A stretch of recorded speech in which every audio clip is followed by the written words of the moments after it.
So yeah, thanks very much, guys. So what I'll do is I will talk to you very quickly about what the project was, bones of the project, and then we can hear from each. The four of you can introduce yourselves briefly, and then we'll have a chat. So the project spanned 4 weeks.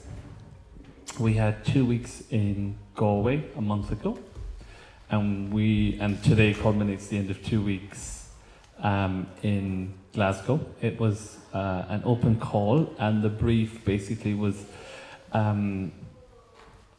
intangible cultural heritage with contemporary dance performance, but it was also open to any other art form that could describe the benefit to dance that practice would bring. Hence the piper. The piper got in. So we heard from these wonderful artists, and it was great to, I suppose, launch a program like this because it was dance focused, but it was sharing contemporary and traditional dance, and it was also very much open to any other art forms.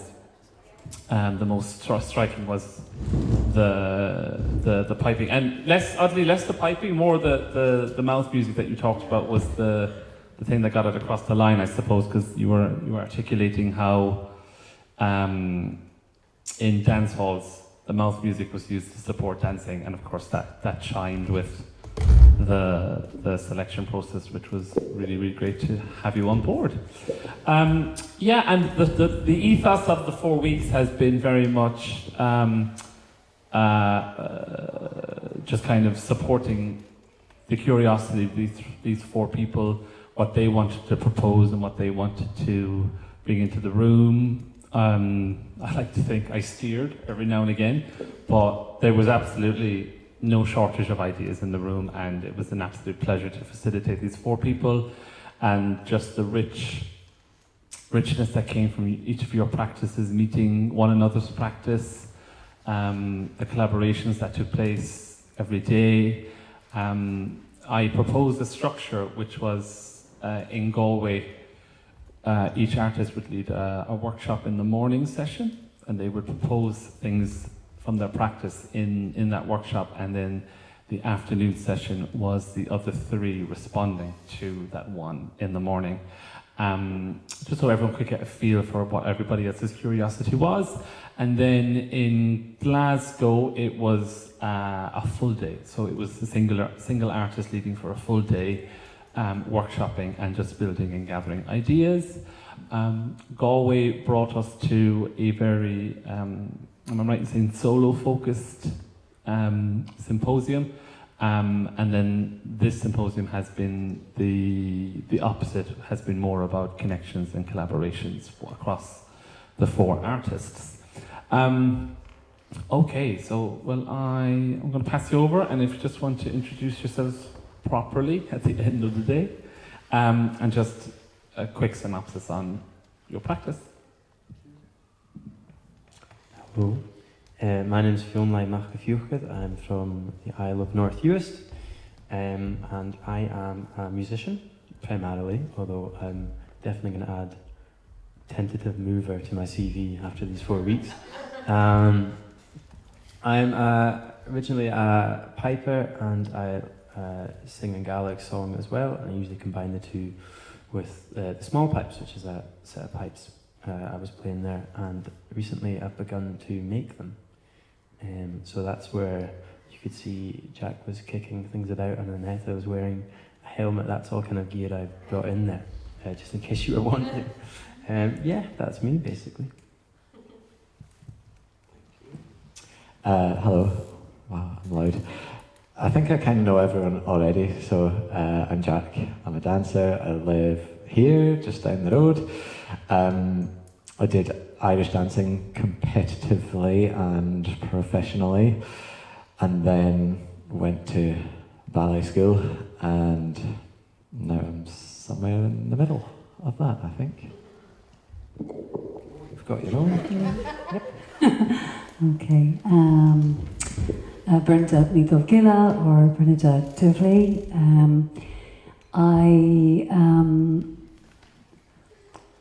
I'm a dance movement psychotherapist. I came from a background where I always thought if you don't move, you can't change. So, and I got into socially engaged art and contemporary dance. And I've always been interested in contemporary dance. So I was always doing that kind of stuff as well, but not in a performative way. But I got involved in socially engaged art primarily from the city I live in, Gallia, when things were beginning to happen with city council that, about planning in the city and all of that. So I'm really interested in places. And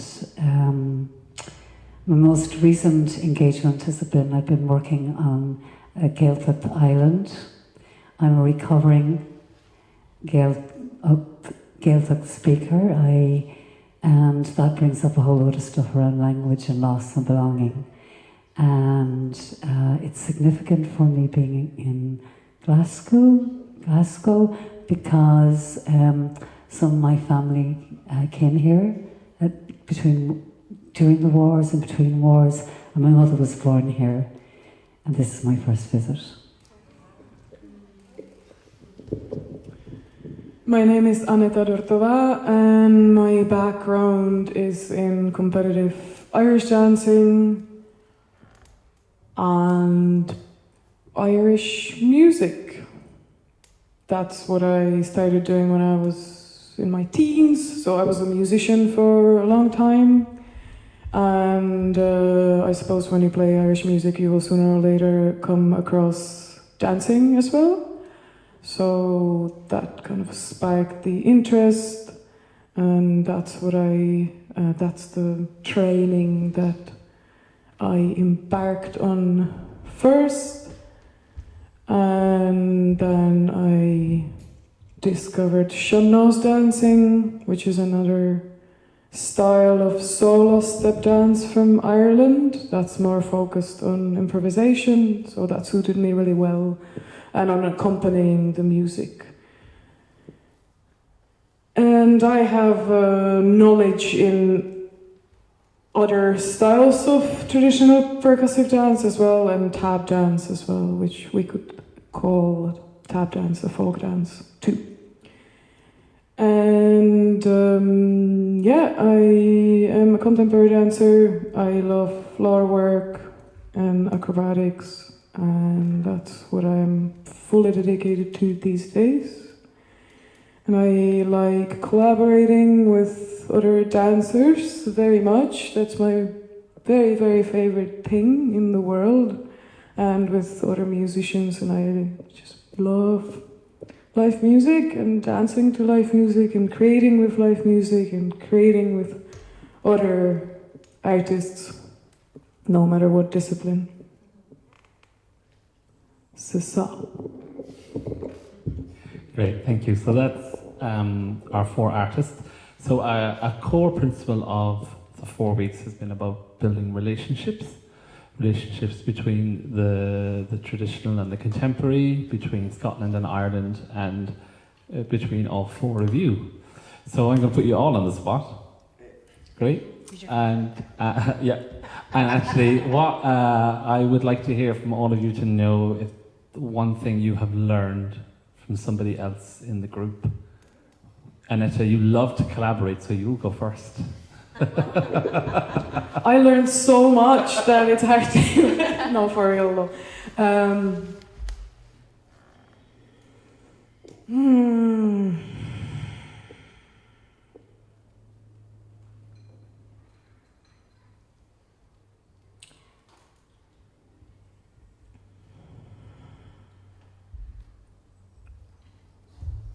Apart from each other's material and the kind of a core idea of each of our practices, so, you know, if I was to really talk about skills that we got to share, then, you know, I would say I learned something about counteract. I learned some traditional steps from Jack, and I learned to look really closely and not be so sure that your attention is as sharp as you think from Bernie.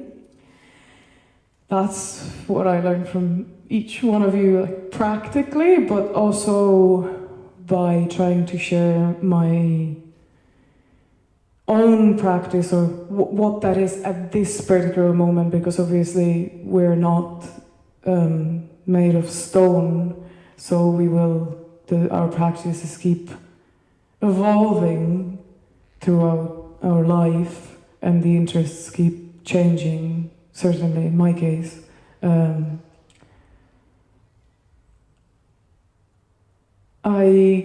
Because in Ireland, you don't get to really spend much time with other dancers, and you don't really get to collaborate with other people. It's just, there's not this culture. That's just how it is. So you don't really have much of a chance to spend a whole day trying to share what you are doing and how you connect with traditional dance and with movement in general. You don't really get to have to explain it and share it with other people, and then also try to create something from it on the spot, like try to, not present it, but yeah, share it with other people in a way that might be useful to them, that might help them connect with it and connect what you are sharing with them, connect it with their own interests and their own skill set and their own ideas. And I learned so much from just trying to figure out different ways of not just physically showing, but also explaining and finding the right words that spark their interest.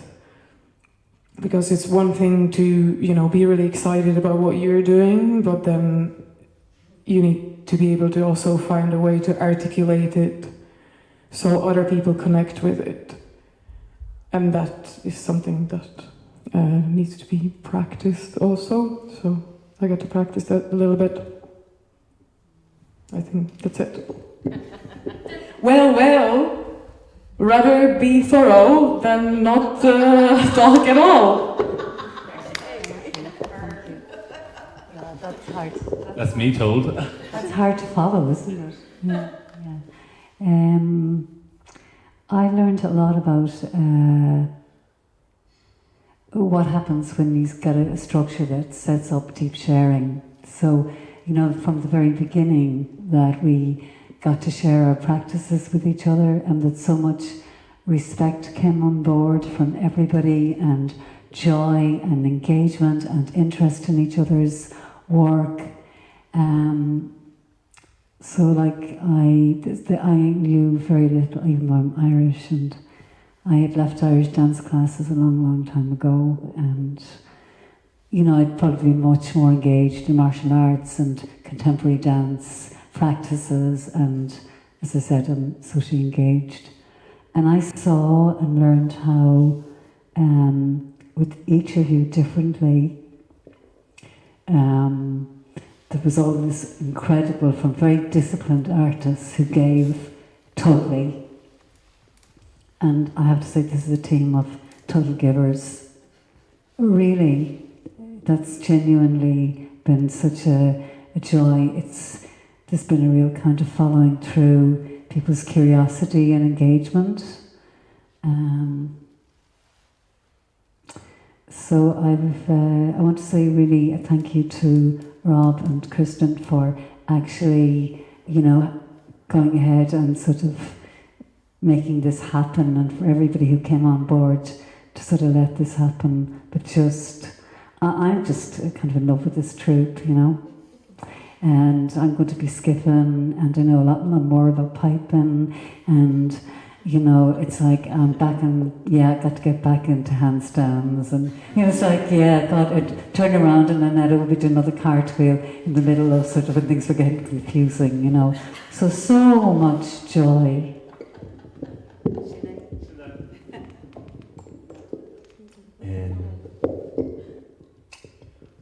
I learned loads.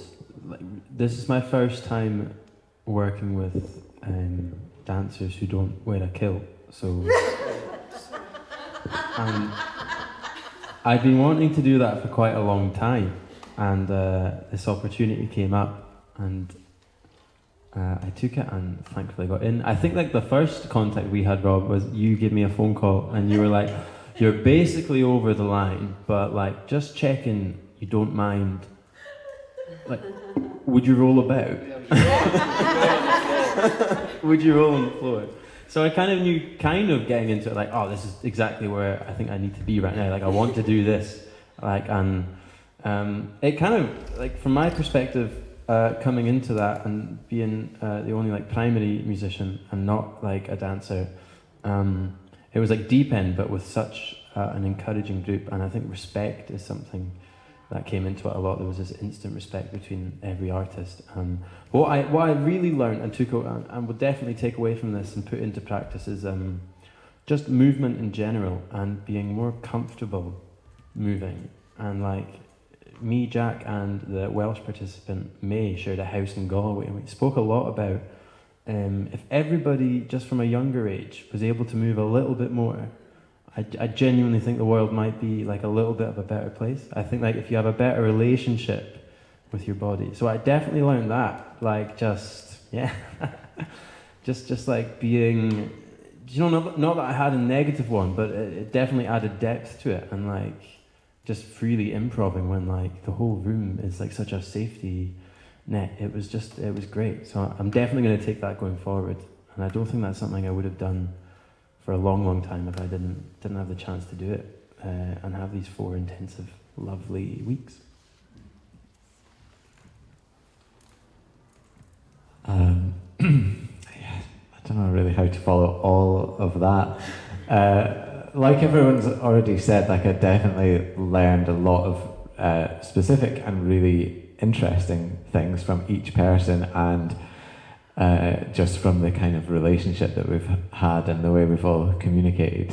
But as a kind of overall thing, I feel like I've sort of learned like 2 opposite ends of the same thing, maybe, or something, which is that I like to go into things knowing what I'm looking for, I think.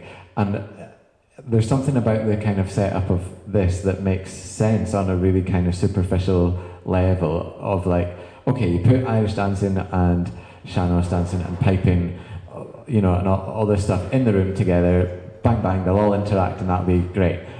So that kind of, I guess what I'm trying to say is, I think what I've really learned is to put that aside, the imagination of what the thing might be that you might find, and that it's okay to actually just go into something just waiting to see what happens and knowing that it might not be what you were after, but it'll still be something interesting and it'll still contain all the heritage and all of that.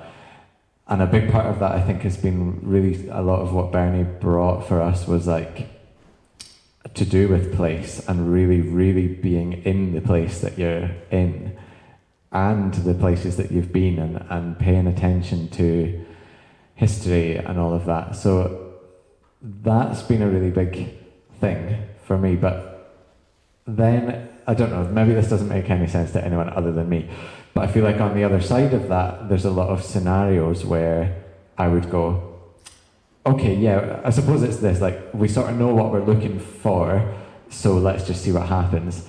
Whereas actually what I've been really discovering more and more is like, instead of let's see what happens, let's like very finely structure something and then see what happens within that. So yeah, I don't know, some sort of combination of like really slowing down and really making space, but also really allowing for structure. End of lecture.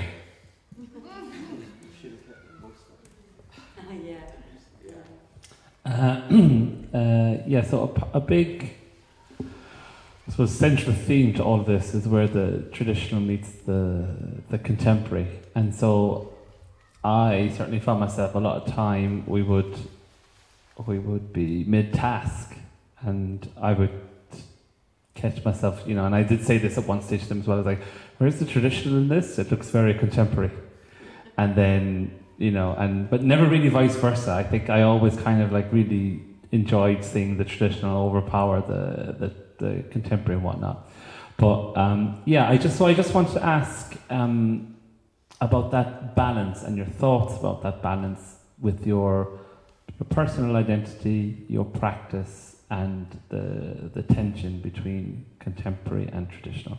So it's quite big. Porousness. But what? Porousness. Porousness. Oh. No, you I know. said it Well, earlier. I know. That's why I'm like, yes, porousness. But I suppose I can give examples because I the idea of Annetta wearing the helmet. Very, very simple things where image is corrupted and intertextualized, and you get the old with the new. Bernie had brought in skeleton plastic bones, that looked very real, and we treated them like bones. So again, modern materials with old rituals. Jack brought in the techno playlist with his steps, and Shunlai is recording all this, and going away and coming back with all this stuff that you wouldn't imagine came out of a small pipe. So it's been, for me, certainly it's been this entire journey of going, where can this go? And that curiosity being fulfilled. And so I just, if those are examples or if they're helpful in terms of you guys like framing what is that balance for you and how do you think it manifests, or is there something that you could recall across the 4 weeks, or if there's something really specific about what you learned that you enjoyed that like represents that balance? What was it? Body, landscape, and LJ had it? Body, landscape, and language.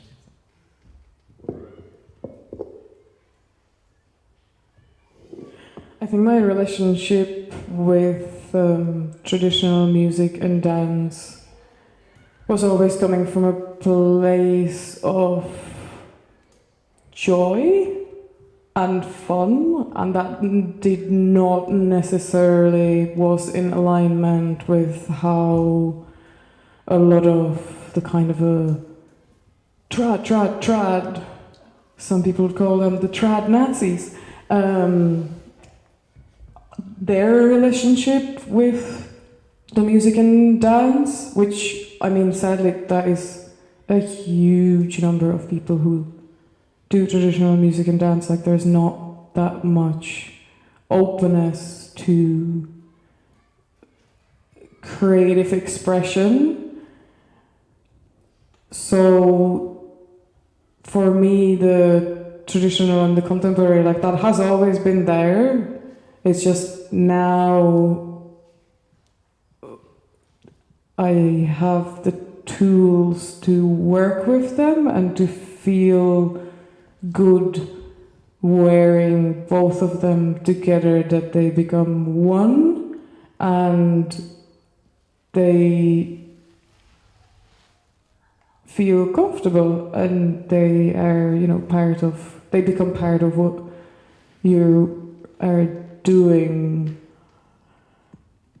So, but that's also something that you need to practice, and it needs to be witnessed, and it needs to be tested out with other people. So for this exactly, because this is something that I have been kind of experimenting on my own for a while, and this is the moment when it is practiced every day with other people, seeing how other people who have the same interest do have traditional music and dance as a form of an expression, not as a like a replica of what it was or what people think that it should be, but rather as like this is the curriculum, and then you can take it and make it your own and have it as your own like channel for creativity and also for connection with other people, for the people that we are in the times right now. So it is something that suits us to use as an expressive language that we can share, communicate with, and create with. Okay. Yeah. Okay, I'm going to get real personal to start off. Rob asked me the other day to, you were just kind of giving a suggestion around potentially telling a story about Ireland.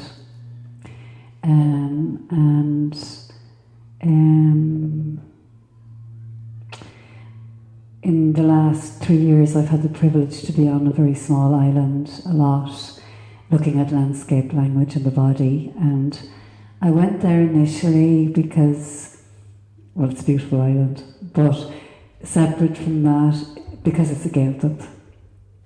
And I thought, should the seal teach me, I had this sense I'd be back in the cellular breath, with the island pumping me, with oceanic knowledge. And in one way, I wasn't wrong. But because I think, and I had this kind of hypothesis that, look, language comes from place. It comes from the life that's in that place and what's happening. And its origin is always communication, but it comes on top. Like I love language, and I love English. And when I learned to read first, I was very young, and I thought it was such freedom, because it opened up the whole world. It felt, in terms of you could get a book in the local library and being in any other place, and it opened beyond my cultural world.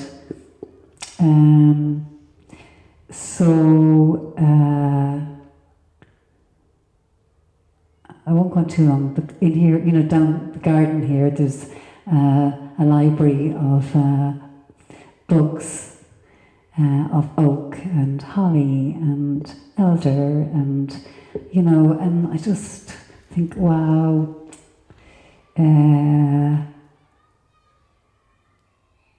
that makes a lot of sense to me. So, at this time in my life, every decade there's been a whole lot of learning, but it's really strange. When I applied first, I said to Kirsten, we met, and I was saying, I was going to apply for this, and I was thinking, I'm not a traditional dancer. It's like, really, I was thinking, how do I fit into this? But I knew in my gut I did. Like, nothing was going to stop me being here, I didn't care who was applying. It was kind of like, just that kind of like, no, it wasn't. But just, that place where you have to go for something because there's something in it, and the word intangible really got me, because I don't think dance is intangible. I don't think language is, but it's so interesting. And here comes the C word, because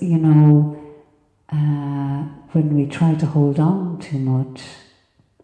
It's beautiful to build something beautiful that lasts forever, but forever is a long time.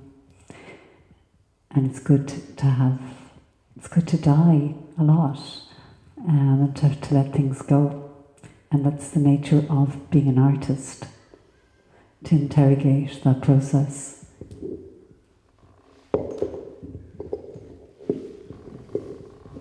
Nice. Trying to remember what the question was. I can think of like quite specific points where, maybe taking a different route to the last two, of just like really pinpointing moments where like there was times in Galway where I would just be playing along or singing along, and it would be like fine, but it was like, whole reason we're actually here and given this opportunity is to like sort of not do that at the same time. So I can think of like taking the pipes apart and just like, I could see like eyebrows being raised, like, oh my god, he's gonna break or something from everybody else. But just getting quite physical with them and like kind of and rolling them and chucking bellows across the room and kind of getting the kind of metal straps and kind of hitting them and slashing into them. So getting very, very physical with the instrument in ways which I think piping has been this. It's so stagnant, and it's this really, really slow moving like beast of Scottish music. And like there's wee bits that like sometimes I always think of it as like it's a huge dam, and there's bits like say small pipes have come through. Small pipes are only from the 70s. They were revived in the folk revival that took place, kind of like Hamish Henderson and people like that who helped along with that. So 50 years for an instrument, that's really, really, really young compared to our other traditional instruments. So I think like piping seems to be like this big dam, and you get things like small pipes or the revival coming through, and there's more and more things now. Like I would say I'm quite a contemporary pipe maker. I like make chanters with like an extended range and more drones and things, like just chatting about that. And there's all these wee shoots happening through the dam now, and I think sooner or later it's going to burst. And I think that was my kind of experience of working in a contemporary way in Galway. It's just like seeing how many stones I could take out of the dam and just like rip out. Because it's happened, and I'm sorry, but it makes it tangible through the intangibleness of it. You've taken that stone out. I've thrown my bells across the room and recorded it. What are you going to do about it, Donald? Like, it's happened. So, like, there's bits like that, I think, really just trying to take the instrument like and push it to its breaking point, which luckily didn't actually happen, but certainly came close maybe on a couple times. Yeah. I think for me, my kind of tension or relationship between traditional and contemporary dance has been, up until very recently, pretty kind of black and white, in that I grew up very much in a traditional dance, although my relationship to it was probably sort of non-traditional, in that it wasn't really my culture. I just did Irish dancing because I liked it and I thought it was fun. So already I suppose that's a slightly sideways, like tangential relationship to a tradition. But then I went through this whole process when I was kind of 21 of right, now I'm going to transform into a contemporary dancer, and it was like a very much a switching point, like, right, that one is finished and now I do this contemporary dance thing, and I really experienced this kind of hierarchy of dance forms and really absorbed the impression from other people, mostly, I think, that it was necessary to like suppress the Irish dancing in order to like pull myself up into the world of contemporary dance. So then for like 12 years I really kind of subscribed to that idea, which is quite troubling. So now, only very recently, like in the last kind of 18 months, I've been in this place of trying to figure out, right, can I somehow straddle traditional and contemporary dance in a way that isn't one looking down upon the other, but can they really like meet each other in some sort of a way? So a big part of that, I think, is because of the way that I've kind of experienced that hierarchy, is that feeling like for a while I almost need to do a bit of like Irish dancing affirmative action and like really like lift that flavour of my practice a bit more, and then maybe they'll settle together. So that was really a big part of applying for this. It's kind of similarly to what you were saying about going to the island, something about really diving back into the Irish dance tradition in Ireland felt quite important. That's probably enough to say about that.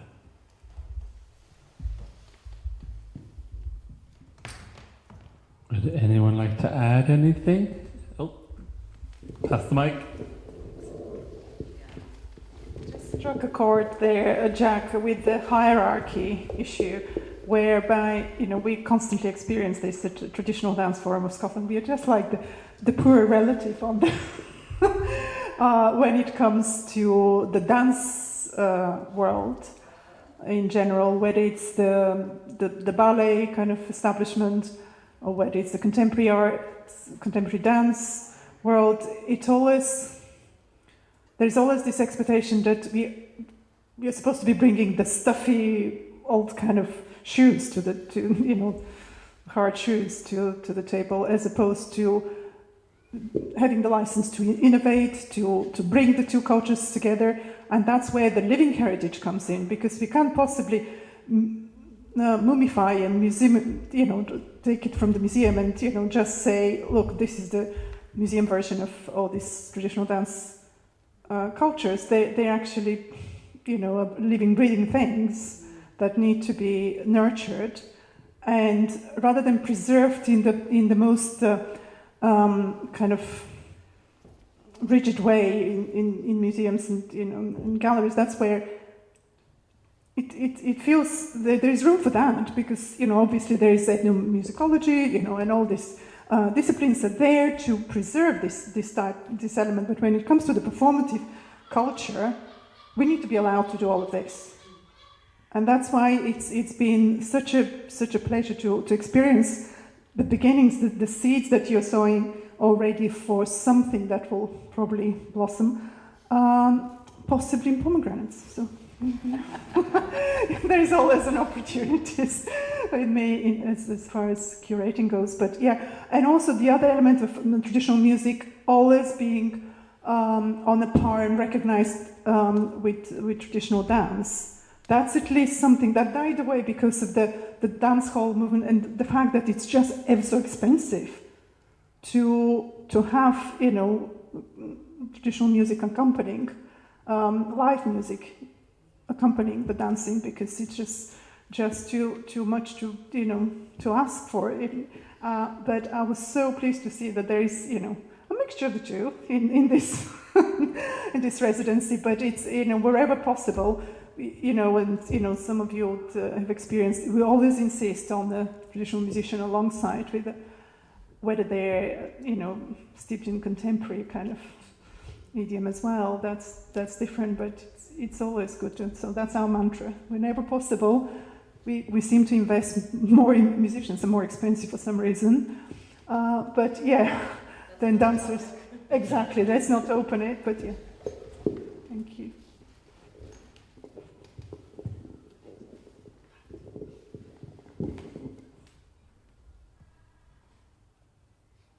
Okay.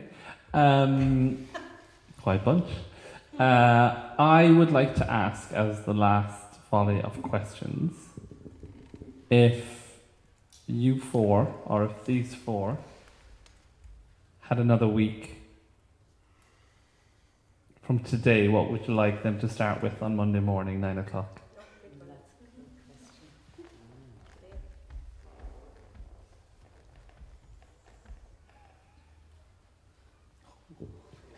Love it.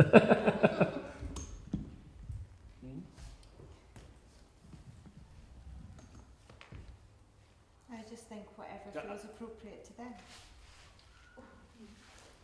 They're in it. That's a cop-out. They're in it. Because otherwise then it's a That's a cop-out. It's not, is it? Because they know where their journey's been and what they're... Oh, Ronan, someone pass Ronan the mic. It's such a good question.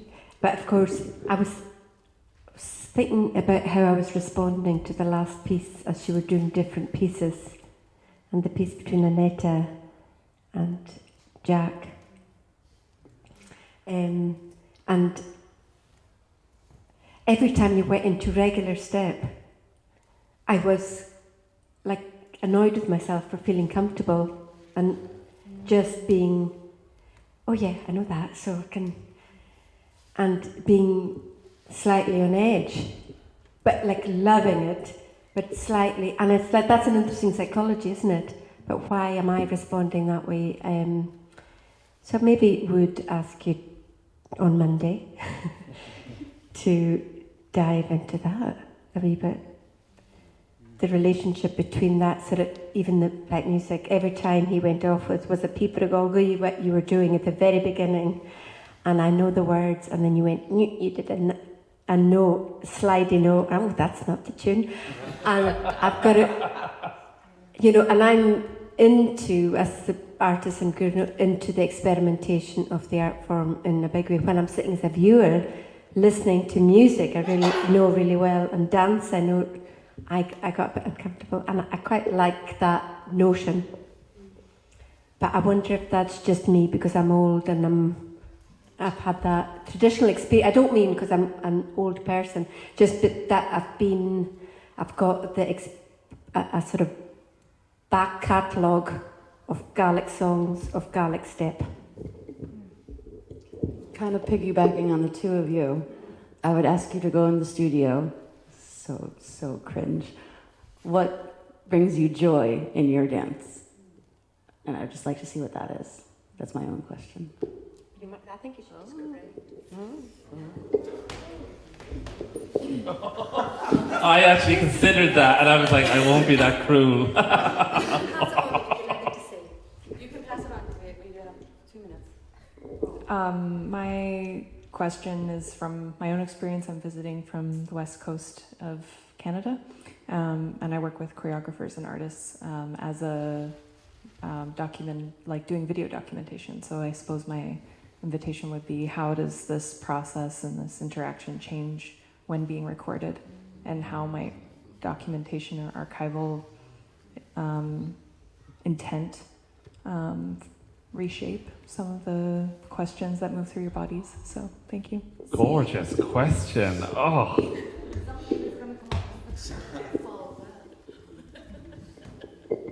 Am I asking a question? Oh, for next week? Who's funding it? I don't know. Work on my work for the end of next week. Well, actually, I was thinking something very similar to Rona.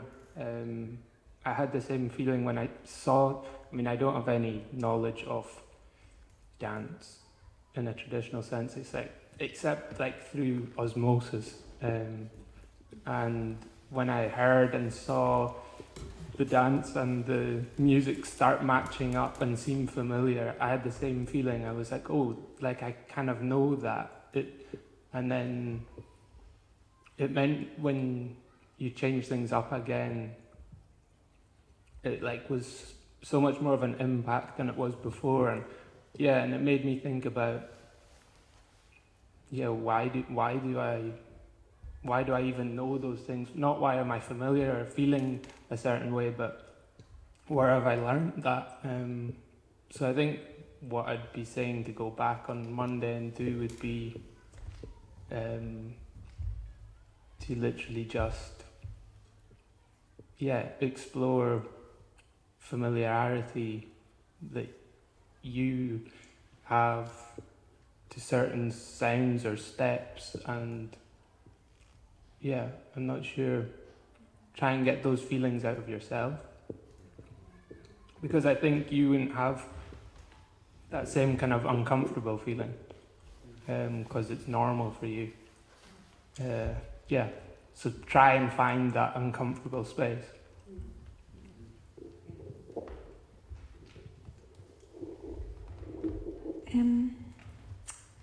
I like the element of the television show actually in that, which kind of, I guess I haven't been exposed to a lot of dance, and it's more, I might see it in a piece of theatre or something like that more commonly.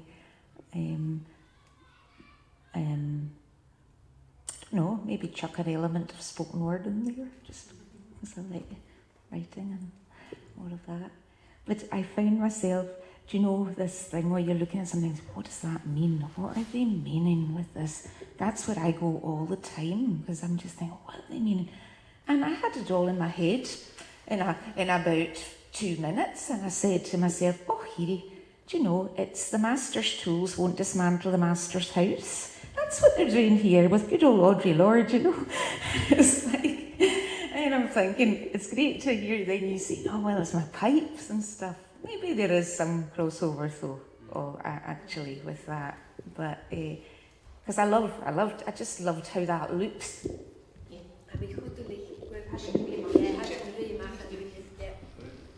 Just start work on the show.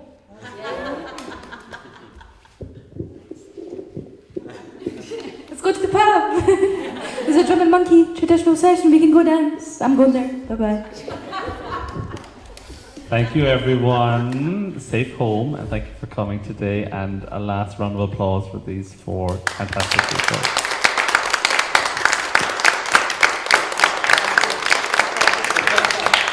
Now go home.